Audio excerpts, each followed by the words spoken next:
جس طرح یوکرین روس جنگ کے حوالے سے یوکرین کے مستقبل کے حوالے سے اس وقت سوال اٹھائے جا رہے ہیں کہ یوکرین کا کیا مستقبل ہوگا، اسی طرح غزہ کے مستقبل کے بارے میں بھی سوال اٹھایا جا رہا ہے کہ غزہ کا کیا مستقبل ہوگا۔ اب غزہ کی تاریخی حیثیت کے بارے میں بات کی جائے تو غزہ کئی سو سال قبل مسیح میں بھی آباد تھا، اور غزہ سمیت باقی دو شہر جن کو اشدود اور اشکلون کہا جاتا ہے، جو کہ اس وقت اسرائیل کی کنٹرول میں جا چکے ہیں، ان تینوں شہروں کو فلسطینیوں نے آباد کیا تھا۔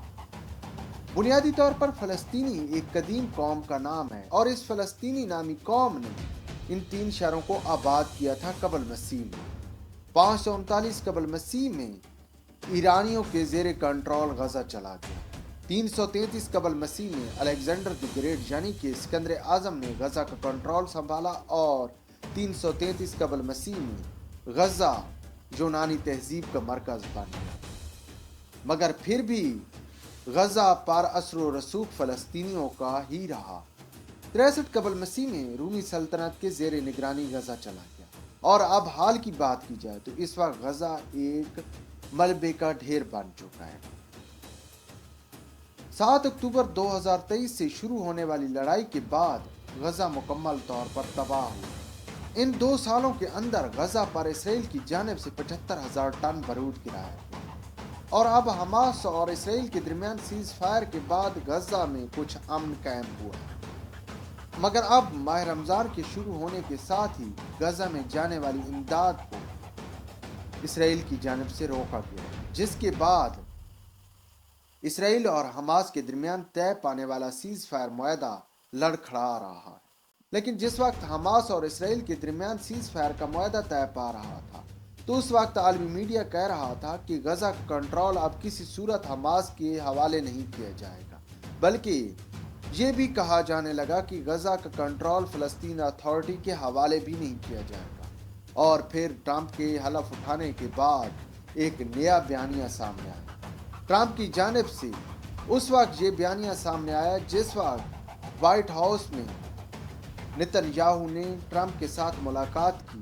ٹرمپ کی جانب سے یہ اعلان کیا گیا کہ غزہ کو ایک سیاحتی شہر بنایا جائے گا، انٹرنیشنل سٹی کے طور پر غزہ کو دنیا کے سامنے پیش کیا جائے گا، جبکہ غزہ کے اصل باسی یعنی کہ فلسطینیوں کو غزہ سے نکال دیا جائے گا اور ان کو دیگر پڑوسی ممالک میں بسایا جائے گا۔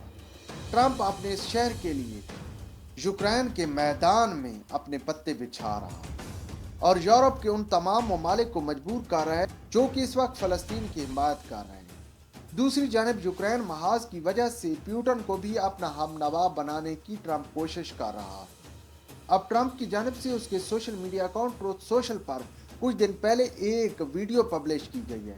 یہ ویڈیو بلا شبہ AI کی مدد سے بنائی گئی ہے۔ تو وہیں اب ٹرمپ کے متبادل منصوبے کے طور پر مصر کی جانب سے بھی ایک منصوبہ سامنے آیا ہے، جس کو بحیرہ روم کے دبئی کا نام دیا گیا ہے۔ غزہ کے 20 لاکھ فلسطینی شہری باسی ہیں۔ ٹرمپ چاہتا ہے کہ ان کو پڑوسی ممالک میں مہاجرین کی صورت میں بسایا جائے، لیکن مصر چاہتا ہے کہ غزہ فلسطینیوں کے پاس ہی رہے، اور مصر کی جانب سے غزہ کی تعمیر نو کے حوالے سے 91 صفحات پر مشتمل یہ منصوبہ پیش کیا گیا ہے۔ غزہ کی تعمیر نو کے حوالے سے کچھ گلف کنٹریز کی جانب سے $20 ارب کی پیشکش کی گئی ہے، لیکن یہ منصوبہ $53 ارب کا ہے۔ اب ایک جانب ٹرمپ جو کہ اس وقت ایک دنیا کے طاقتور ملک کا سربراہ ہے، وہ غزہ کو اپنا ایک شہر بنانا چاہتا ہے، جبکہ دوسری جانب تمام قریبی ممالک اور مسلم دنیا چاہتی ہے کہ غزہ فلسطینیوں کا ہے اور فلسطینیوں کے حوالے کیا جائے۔ مگر غزہ کی بحالی اور تعمیر نو میں سب سے بڑی اور اہم رکاوٹ جنگ ہے۔